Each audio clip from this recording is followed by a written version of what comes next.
Amados irmãos, vamos abrir novamente nossas Bíblias agora em Apocalipse, capítulo 2, livro das Revelações.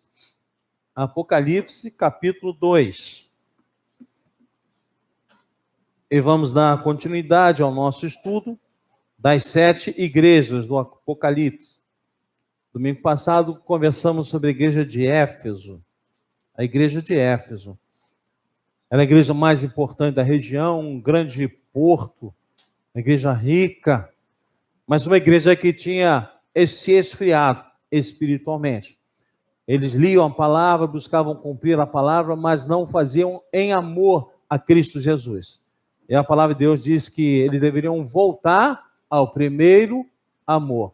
Vamos repetir? Voltar ao primeiro amor, não é?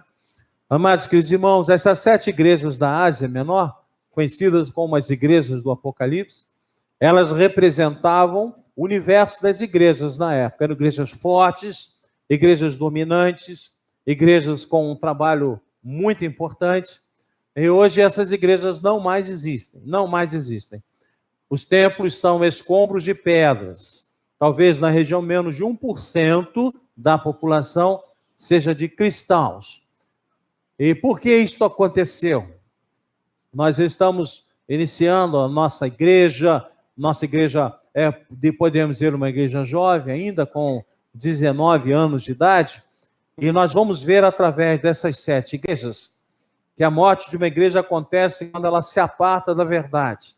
E Jesus Cristo é verdade. Se aparta dos ensinamentos de Deus. A morte de uma igreja acontece quando ela se mistura com o mundo e não mais se identifica como uma igreja santa, pura, sal e luz. A morte de uma igreja acontece quando ela não discerne a sua decadência espiritual. Ela não faz uma autoavaliação da sua vida. Ela se acha sempre pura, perfeita, quando já se desviou completamente do caminho do Senhor. A morte de uma igreja acontece quando ela não associa a doutrina com a vida. Tudo que nós falamos, tudo que nós ouvimos, tudo que nós lemos na Bíblia é para ser vivido no nosso dia a dia. A morte de uma igreja acontece quando falta perseverança no caminho da santidade. Nós vamos orar. Senhor Deus, é com alegria, com respeito, é com temor que vamos ler a Tua palavra. Vamos estudar, Senhor Deus, a Tua carta à igreja de Esmirna. E pedimos, Senhor Deus, que o Teu Espírito Santo abra os nossos corações para que entendamos. Uma igreja com muita dificuldade, mas uma igreja fiel nas Tuas mãos. E que o pregador seja instrumento Teu no trazer a palavra. Usa-o conforme a Tua vontade. Em nome de Cristo Jesus. Amém, Senhor. Olha, amados, vamos ler juntos carta ao Apocalipse, Apocalipse capítulo 2, a partir do versículo 8. A carta à igreja em Esmirna. Alternem comigo o texto. Diz assim: ao anjo da igreja em Esmirna, escreve: estas coisas diz o primeiro e o último, que esteve morto e tornou a viver. Conheço a tua tribulação, a tua pobreza, mas tu és rico, e a blasfêmia dos que a si mesmos se declaram judeus e não são, sendo antes sinagoga de Satanás. Não temas as coisas que tens de sofrer. Eis que o diabo está para lançar em prisão alguns dentre vós, para ser dispostos à prova, e tereis tribulação de 10 dias. Sê fiel até a morte, e dar-te-ei a coroa da vida. Tem ouvidos, ouça o que o Espírito diz às igrejas. O vencedor de nenhum modo sofrerá dano da segunda morte. Amados, queridos irmãos, vou começar com uma ilustração. Um homem vai até um jovem que abandonou a igreja e pergunta por que ele abandonou a igreja. E ele responde: parei por causa das fofocas, das confusões, do desrespeito. E aquele homem então mais velho, experimentado, diz assim: mas amigo, você pode procurar outra igreja, nada o impede. E aquele jovem responde: na verdade, abandonei a fé, quero dar um tempo. Inconformado, aquele homem idoso faz mais algumas perguntas. E em Jesus Cristo, amigo, quais defeitos você encontrou? Nenhum, respondeu o sujeito. Mas e por que você então abandonou também? Ele falou: por causa da igreja. Era quase meio-dia. E aquele homem mais idoso falou assim: você está vendo o sol bem forte no céu? Coloque a sua mão próxima do rosto e veja como impede que o sol ilumine o seu rosto. Aquele jovem assim o fez, e ele disse: vê como a sua mão é pequena, porém conseguiu cobrir completamente o sol. Ninguém é culpado da sua traição, Senhor Jesus Cristo. Assim como a mão tem o poder de esconder o sol, a mediocridade tem o poder de ocultar a luz de Jesus em sua vida. Muitas pessoas fracas espiritualmente abandonam a casa de Deus por inúmeros motivos desnecessários. E muitas vezes abandonam o próprio Deus. Quando recebi André aqui, a família disse: nós somos humanos. Às vezes nós machucamos um irmão, e o irmão deve estar preparado para perdoar, assim como nós devemos estar preparados para perdoarmos os irmãos. Mas abandonar a igreja, talvez em algumas situações. Mas abandonar a Jesus Cristo, nunca. Porque ele está acima disso tudo. E a igreja em Esmirna é um exemplo. Porque a igreja em Esmirna só recebeu elogios de Deus. Só recebeu elogios. E era uma igreja sofredora, mas que era fiel e recebe elogios. E tudo que Jesus vai falar, porque aqui Jesus está falando com João na ilha de Pátio, João está preso, é o último discípulo vivo, lá pelo ano 54 a 68, depois de Cristo, não se tem certeza. Ele tem uma visão, Jesus fala para ele escrever, ele está escrevendo. Ele está escrevendo. Esmirna era uma igreja, era uma cidade extremamente rica, era um polo de comercial, mas a igreja era extremamente pobre. Esmirna era considerada a coroa e a flor da Ásia, era a cidade mais bela, mais bonita da região, mais bonita do que Éfeso. Era uma cidade comercial, era um porto. Tinha templos imensos dedicados a Cibele, a deusa da fertilidade, Zeus, o comandante dos deuses gregos, Apolo, deus da música, Afrodite, a deusa do amor e da beleza, e a Esculápio, o deus da medicina. Mas a igreja era pobre. Hoje, a cidade de Esmirna, ela é representada pela cidade de Izmir, na Turquia asiática, com 255 mil habitantes. Quando Jesus diz que morreu e ressuscitou, a igreja de Esmirna entendia, porque Esmirna foi fundada 1000 anos antes de Cristo.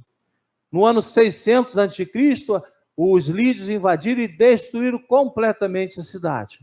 No ano 200 antes de Cristo, Lisímaco a reconstruiu e fez dela a cidade mais bela da Ásia. Por isso Jesus, quando diz que estivera morto, mas reviveu, os habitantes entenderam, porque a cidade foi destruída, mas foi reconstruída posteriormente. Era uma igreja fiel a Cristo, como a cidade era fiel a Roma. Antes da dominação romana, a cidade já era fiel a Roma, extremamente fiel a Roma. E ali eles tinham a autorização de Roma para realizar ou construir um templo para adoração ao imperador nela. Por isso era fácil para eles entenderem o que é fidelidade, porque eles eram fiéis a Roma. Era uma igreja onde tinha um estádio de esporte, onde jogos olímpicos eram realizados. E os vencedores ganhavam coroas de louro. É uma folha que tem uma durabilidade grande. E eles iam de volta para casa, levando aquelas coroas. Era fácil entender o receber a coroa da vida, ser fiel até a morte, e dar-te-ei a coroa da vida. Ser cristão em Esmirna era um risco de perder seus bens. A igreja era pobre porque grande parte dela eram de ex-escravos ou de pessoas pobres. E aqueles que tinham algo de valor, quando se tornavam cristãos, eles eram espoliados pelo Estado, eles eram roubados do Estado. E eles deixavam de ter condutas irregulares e passavam a ser corretos no seu proceder. Era uma igreja pobre, era uma igreja perseguida, numa cidade rica, numa cidade poderosa, na cidade mais bonita da Ásia, mas era uma igreja fiel. E só recebeu elogios de Deus. Só recebeu elogios. Como podemos ser crentes fiéis em tempos que vivemos? Como podemos? Como é que eles conseguiam serem fiéis a Deus, passando por tanta dificuldade? Dificuldade financeira, perseguições, mentiras, malícias, já que eles eram perseguidos também pela sinagoga dos judeus que lá estavam. Como? Primeiro, eles buscavam ter uma visão real da vida. Uma visão real da vida. Porque muitas vezes nós ouvimos pastores, programas de televisão, dizendo que a conversão leva à riqueza, prosperidade. Isso é mentira, amados. Isso é mentira pura, isso é blasfêmia.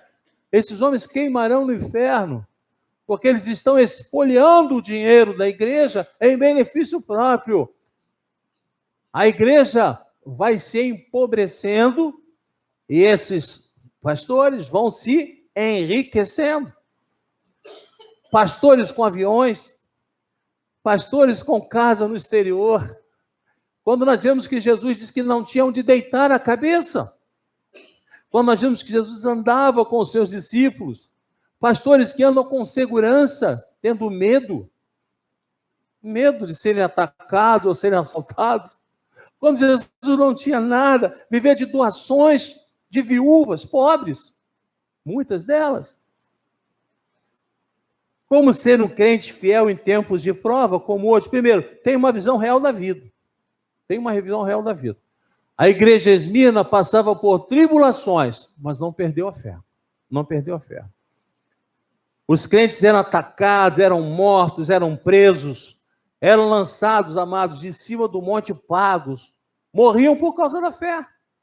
Morriam por causa da fé. Mas eles não perderam a fidelidade ao Senhor. A igreja Esmirna era uma igreja pobre, mas mantinha a fé. A pobreza não é maldição. Jesus disse, bem-aventurados os... Tiago diz, elege os pobres do mundo para serem ricos na fé.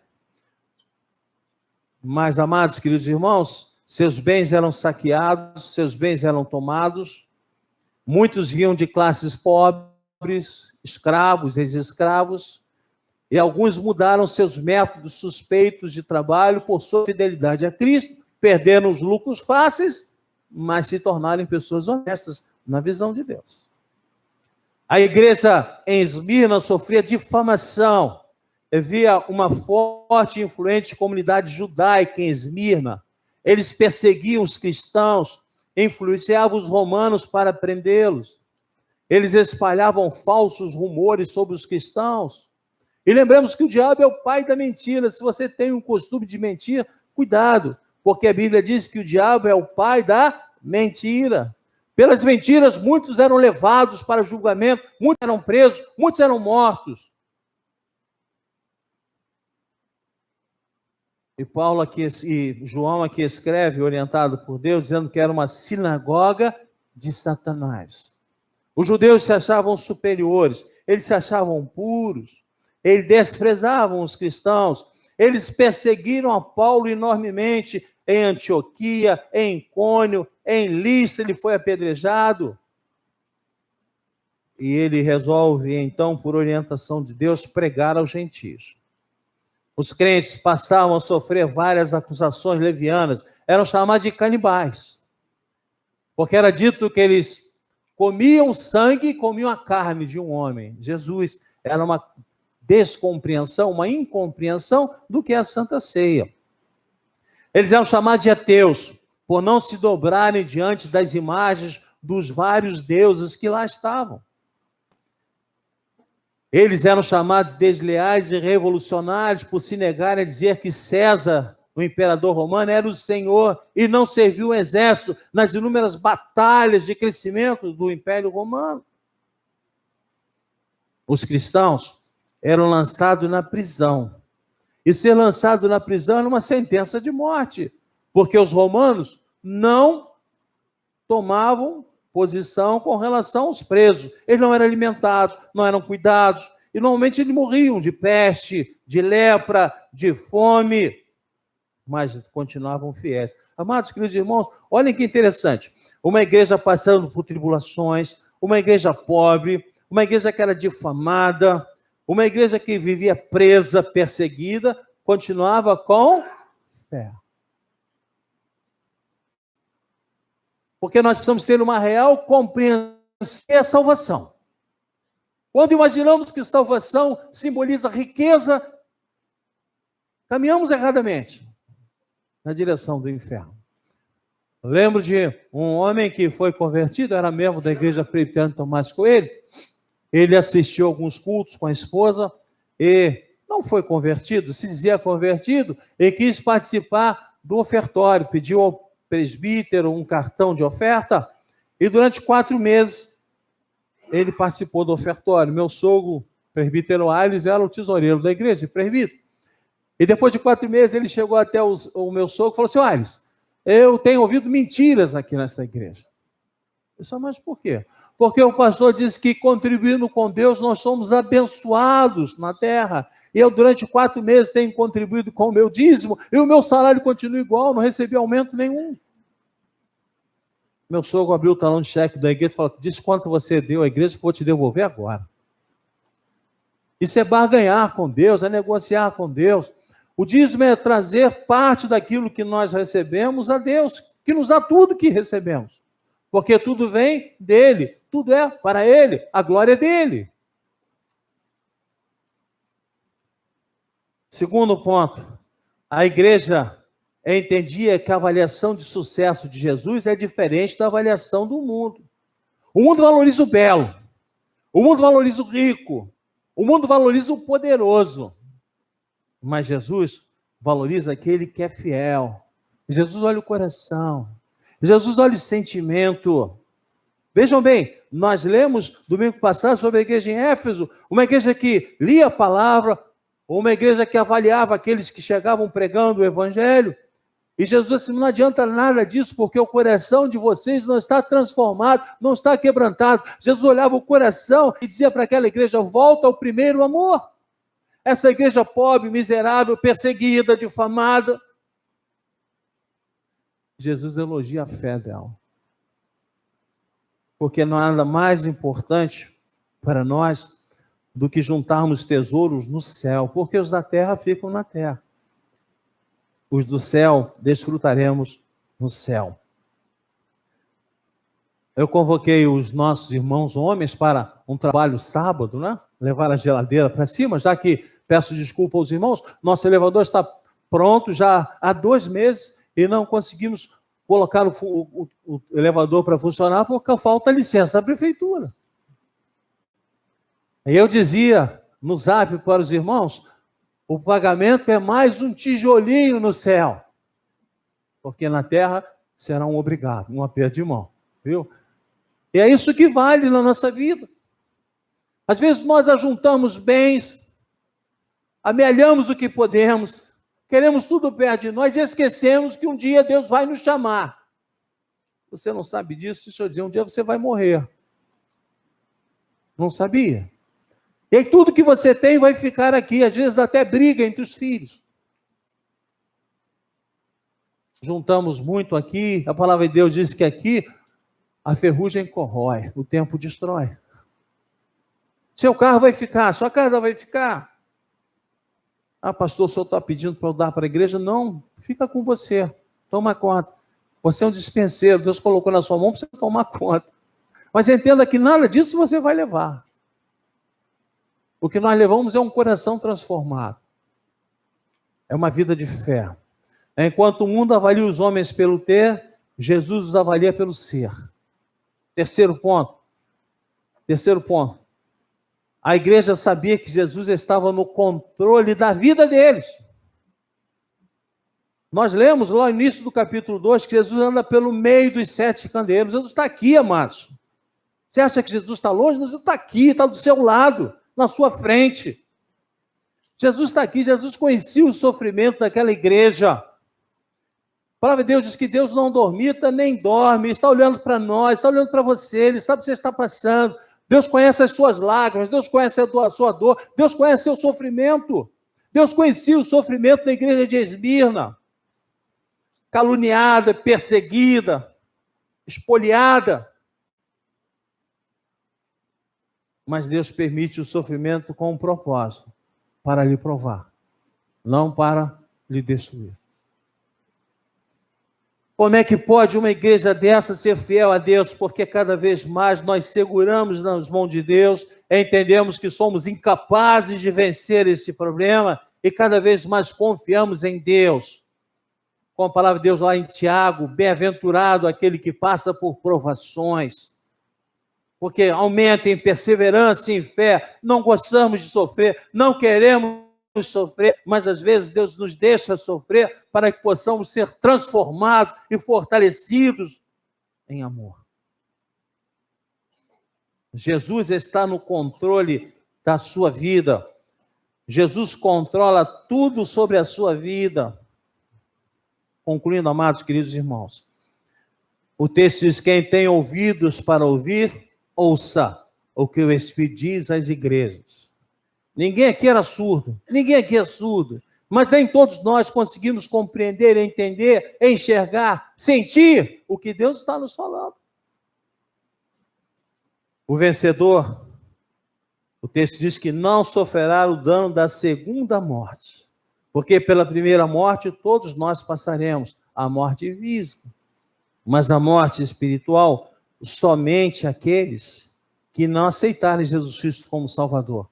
Morrerão espiritualmente também. Sofrerão aqueles que não aceitarem Jesus Cristo como Salvador. Morrerão espiritualmente também. Sofrerão, sentirão dor, sentirão sofrimento, não terão paz.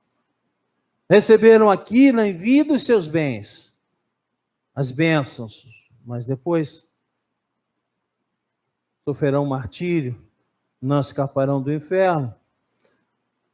Podemos perder nossa vida, mas teremos a certeza da coroa da vida. Ser fiel até a morte, e te darei a coroa da vida. Os atletas, os fortes, os vencedores das competições lá em Esmirna, ganhavam uma coroa de louros. Com o tempo, ela apodrecia e era jogada fora. Mas a coroa da vida eterna é eterna. É maravilhosa, nos garante a entrada no céu. Uma igreja sofredora, uma igreja perseguida, mas uma igreja forte, em fidelidade e elogiada por Jesus. Você entende por que você passa por dificuldades? Eu vou convidar os oficiais que venham aqui à frente.